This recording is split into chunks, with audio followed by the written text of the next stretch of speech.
Tren de Aragua is a name that many people are becoming familiar with, as the prison gang made up of Venezuelan illegal immigrants continues to make headlines for their violent actions across the US.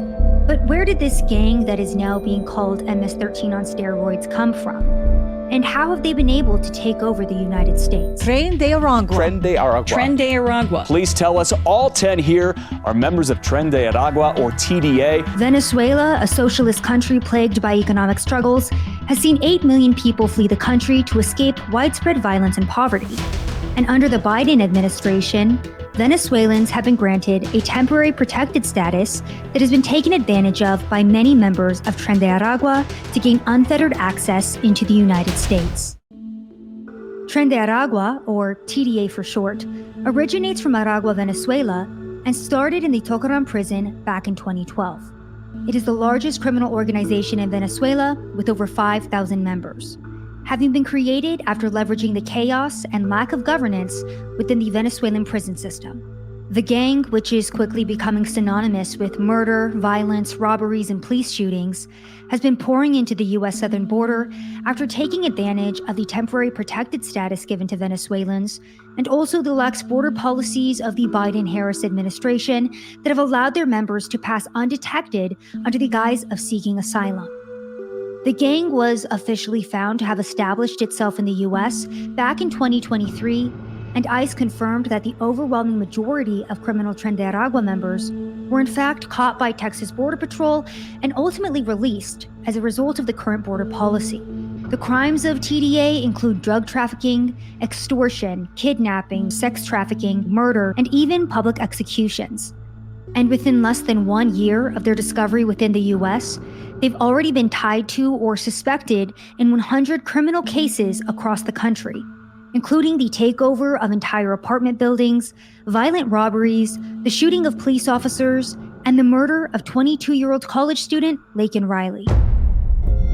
The death of Laken Riley by a Venezuelan illegal immigrant back in February of 2024 rocked the nation after she was found brutally murdered on the University of Georgia campus. Riley, who went out for a run and never returned, was found murdered, with reports stating that her killer, Jose Ibarra, struck Riley in the head with a rock multiple times, strangled her, and then attempted to rape her.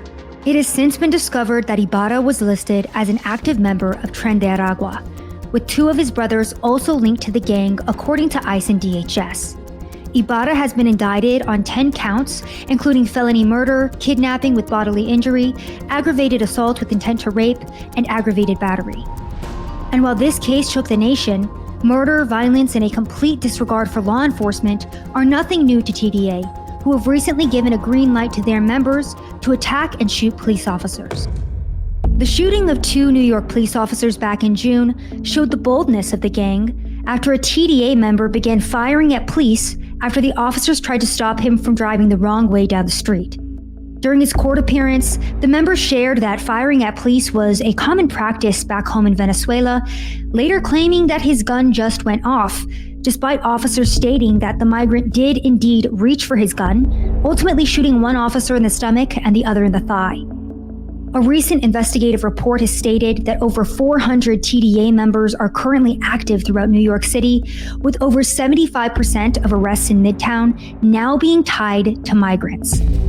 Emboldened by the sanctuary city laws that stop local police from working with ICE, coupled with soft on crime policies in major US cities, both migrants and Tren de Aragua members have quickly learned that if they do land in jail for breaking the law, they'll quickly be let out on bail the next day. A system that TDA has used to their advantage as they recruit other illegal immigrants within the country for organized crime sprees. And it's not just the East Coast that's dealing with TDA's presence. In Denver, Colorado, Tren de Aragua was linked to a violent jewelry heist, which left 2 women pistol-whipped and fighting for their lives as 8 armed TDA members made off with millions of dollars worth of stolen goods. However, it wasn't the violent jewelry heist that thrust Tren de Aragua back into the national spotlight. Instead, it was claims that TDA was taking over multiple apartment complexes, extorting residents, and threatening them with guns in Aurora, Colorado.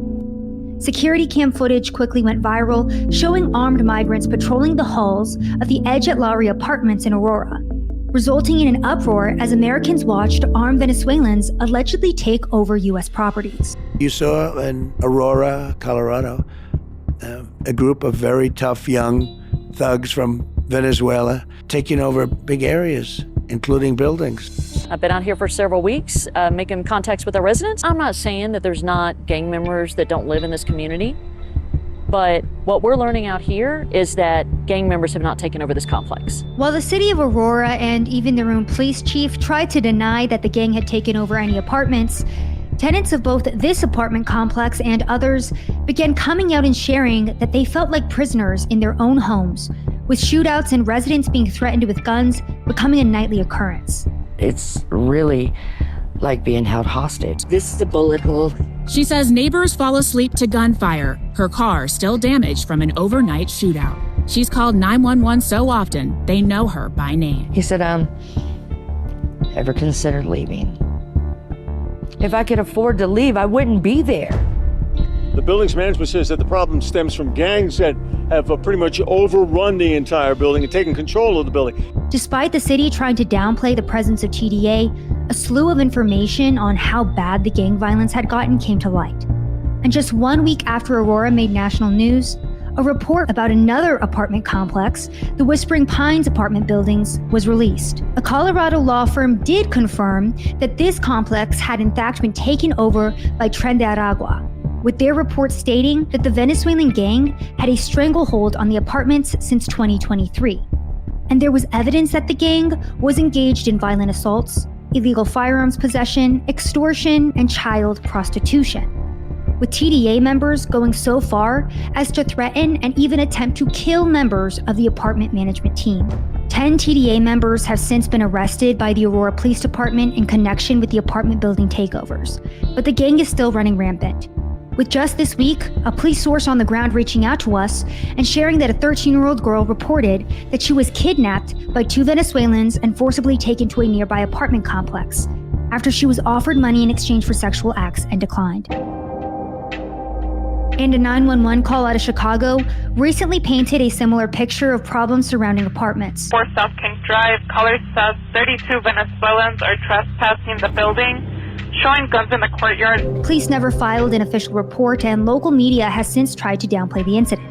However, social media videos are telling a completely different story, as it is being circulated that Tren de Aragua is using Chicago as a central hub for their gang activity, and it is now being rumored that TDA members are getting in shootouts with Chicago gang members in the notorious O Block area of the city. And it looks like Tren de Aragua has no plans of stopping their takeover throughout the U.S. Migrants that are coming, they're taking over every block. They walking around with machetes, they robbing people, they shooting people on the red lines. Who paying for this? Who paying for $9,000 for them to get a month? We ain't even getting $9,000 a month, the people who've been over here. El Paso is the most recent city hit by the gang, as reports of another hotel takeover, resulting in almost 700 calls to police, hit the news cycle.